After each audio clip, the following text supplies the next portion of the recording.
Welcome to Deep River Farm. Well, we're out here. Look at all these beans that's come in since we started getting this rain.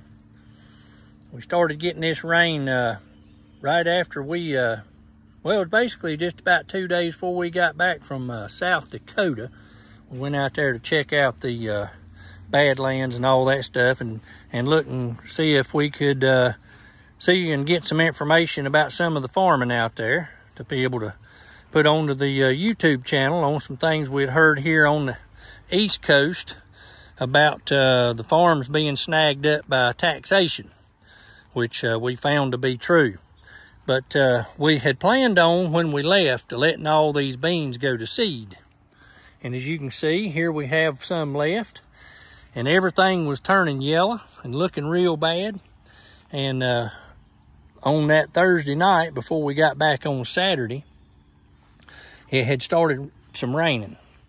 And the rain came in and it turned everything green. And our trellises here, as you can see, looks like a wall of ivy.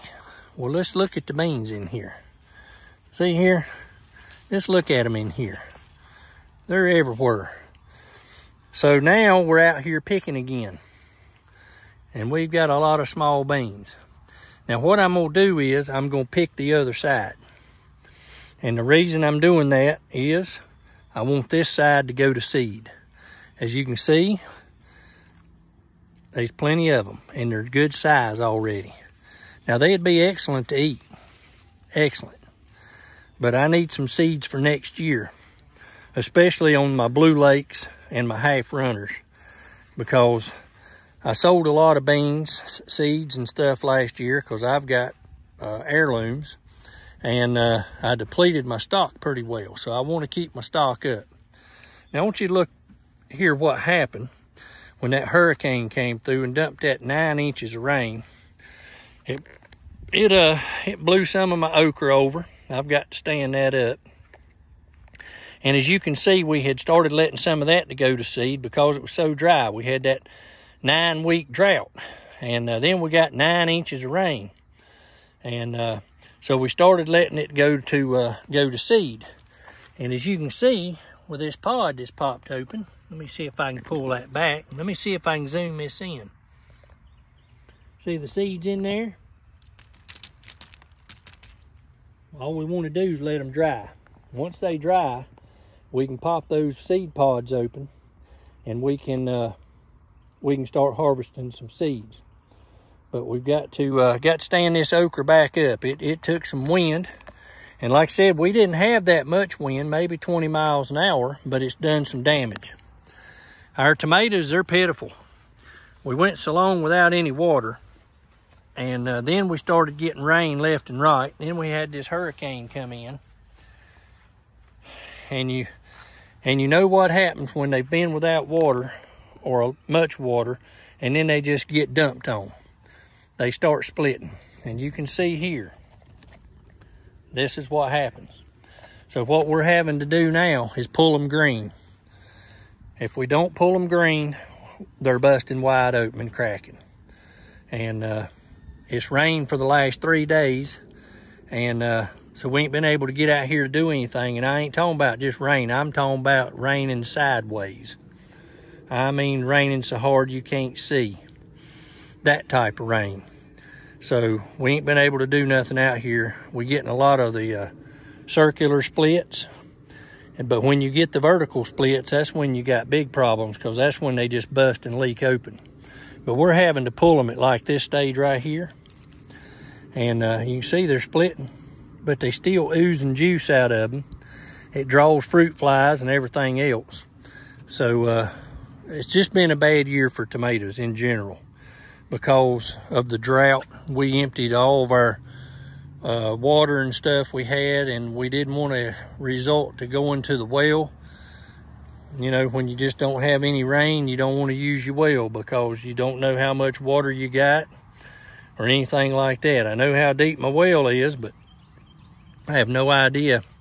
You know, I've never had any water issues or anything like that, but I didn't want to start, because if I burn my pump up, you're talking $1,500, $2,000 to get that replaced, and that was just the cost of the pump. and me doing all the work, because I use those really good what they call red jacket pumps. And you know, those pumps have been known to last for 30 years underground in the well. They're submersible. So that's what I like. I don't want to get some cheap pump and not know when the thing's going to go out in 5 years or 10 years. I just soon get a red jacket and be done with it. But I wanted to show you what we got here, what's happened to our okra. We're going to stand this back up. It should be okay.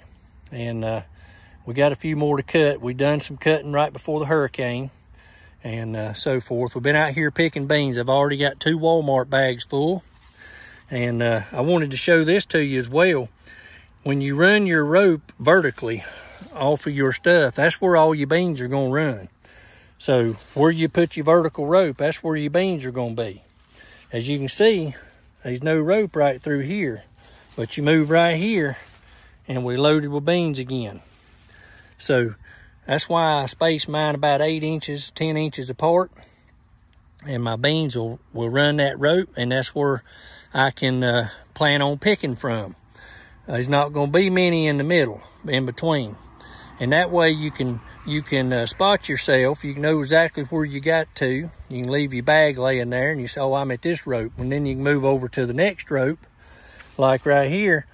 And you say, okay, I can start picking right here. And then if you fill your bag or something up, you can come back to this spot, and then you can just move over to the next rope here. And it makes it so much easier. But I done been down through here, because you can see where I had some that I was leaving to go to seed before we left. And then we got all this rain, and now we just loaded with blooms and beans again. But that's just quite all right. I just picked a big bag to give one of the fellers that I eat breakfast with over there at the restaurant, and I've called another one. And we've done got 20 gallons. We got plenty, so want to kind of share the harvest, so to speak, with some of the people that don't have gardens, ain't able to grow them.